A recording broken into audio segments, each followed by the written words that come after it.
class, today we are going to continue our topic masih seputar hak, kewajiban, dan tanggung jawab yang terkandung dalam peraturan.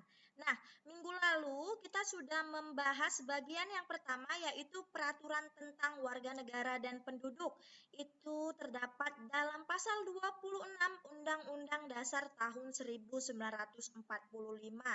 Lalu juga yang kedua, kita sudah membahas mengenai peraturan tentang agama dan kepercayaan yang terkandung dalam pasal 29 Undang-Undang Dasar 1945. Maka hari ini kita akan melanjutkan ke bagian ketiga, keempat, dan kelima. We start from number 3. Kita mulai dari yang ketiga, yaitu peraturan tentang sosial dan budaya. Nah, sosial dan budaya ini juga terkandung dalam peraturan Indonesia. Ini dilindungi dalam Undang-Undang Dasar tahun 1945 pasal 31. Ayat pertama yang berbunyi, setiap warga negara berhak mendapatkan pendidikan.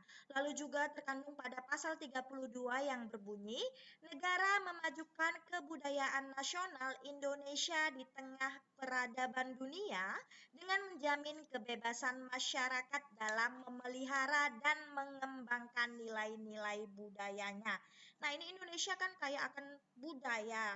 Oleh karena itu, baik dalam bidang pendidikan maupun sosial dan budaya kita ini juga dilindungi oleh undang-undang, oleh peraturan. Jadi siapapun yang melanggar hak atau kewajibannya ini bisa dipidana hukum. Lalu dari pasal-pasal tersebut, contoh keseimbangan antara hak dan kewajiban warga masyarakat yang terkandung sebagai berikut. Yang pertama adalah hak untuk memperoleh pendidikan, lalu kewajiban untuk mengikuti pendidikan, hak untuk menikmati kebudayaan nasional, dan kewajiban untuk melestarikan kebudayaan nasional. Contohnya ini dia wajib belajar 12 tahun. Sekarang pemerintah sedang menggalakkan wajib belajar 12 tahun.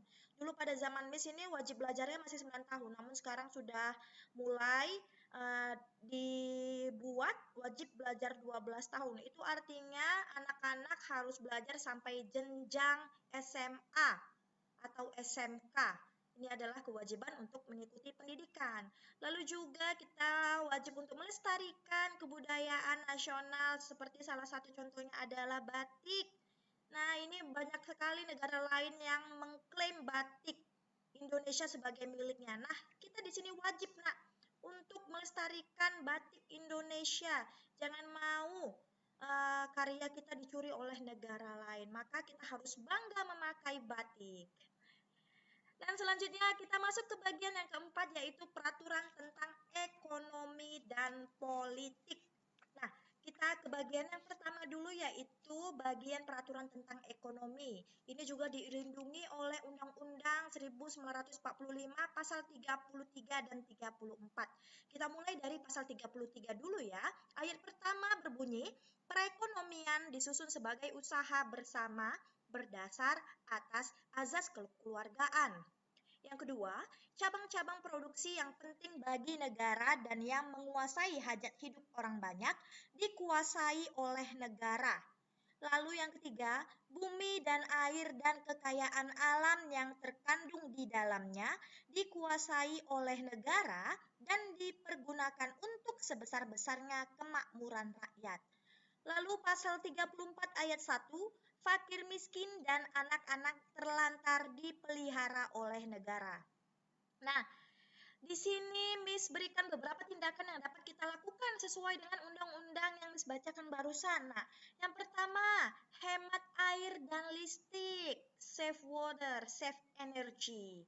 Ya, kalau sudah memakai air langsung matikan. Ketika mencuci piring juga jangan terlalu boros. Menyiram tanaman juga. Ya, Nak. Lalu selanjutnya ada menyisihkan uang saku untuk ditabung. Nah, kalau kalian dapat uang jajan dari papa, mama, atau dari opung, kakek, nenek, nah itu sisihkan sebagian untuk misalnya untuk kamu, pendidikan kamu nanti, atau misalnya kamu ingin membeli sepatu, baju baru, nah itu bisa kamu pergunakan. Lalu menjaga kebersihan dan kelestarian lingkungan, bisa lingkungan sekolah atau lingkungan masyarakat. dan memberikan sumbangan pada orang yang membutuhkan. Misalnya terjadi kebakaran, nah kita berikan sumbangan. Lalu juga ada terjadi gempa bumi, nah kita galang dana untuk memberikan sumbangan pada orang yang membutuhkan. Dan kita masuk sekarang ke bagian politik.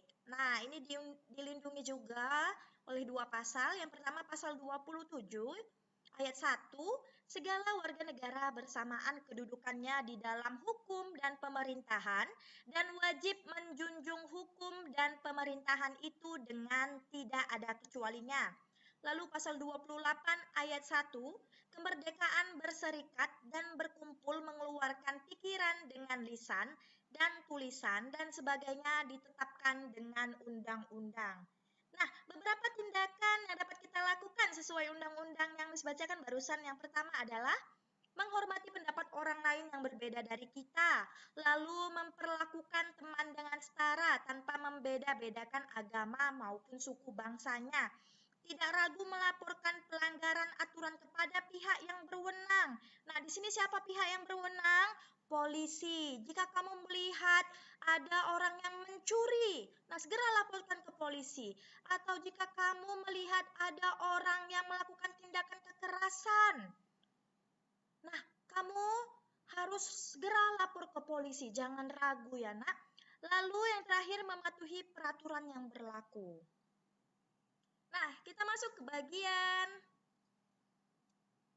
yang kelima, yaitu peraturan tentang pertahanan dan keamanan. Ini terkandung dalam pasal 30 ayat pertama yang berbunyi, tiap-tiap warga negara berhak dan wajib ikut serta dalam usaha pertahanan dan keamanan negara. Nah, tiap warga negara berarti semuanya ya nak, mau yang tua, mau yang muda, mau yang sudah kakek-kakek atau yang masih anak-anak, ini berhak dan wajib ikut serta dalam usaha pertahanan. Miss, saya kan masih SD. Bagaimana cara saya membela negara ya, Miss? Nah, ini dia caranya yang dapat kamu lakukan sebagai pelajar, sebagai murid untuk membela negara. Yang pertama, mengikuti upacara bendera dengan tertib. Nah, ini kalau kita karena lagi COVID, ini upacara bendera kita terhenti ya, nak. Namun nanti ketika kembali ke sekolah, Miss harap kalian semua bisa mengikuti upacara dengan tertib, dengan tenang, dengan patuh. Lalu yang kedua, menggunakan produk buatan dalam negeri. Sepatu buatan dalam negeri artinya buatan Indonesia. Pakai tas juga buatan Indonesia, baju juga buatan Indonesia. Cintailah produk buatan dalam negeri. Lalu menaati peraturan hukum yang berlaku. Dan yang terakhir, belajar dengan giat supaya kelak dapat membangun negeri. Nah, dari sekarang kita harus belajar giat nih anak-anak Miss. You have to study hard karena nanti masa depan ada di tangan kalian. Well, sekian penjelasan Miss mengenai peraturan tentang sosial dan budaya, ekonomi dan politik, lalu pertahanan dan keamanan. Thank you everyone.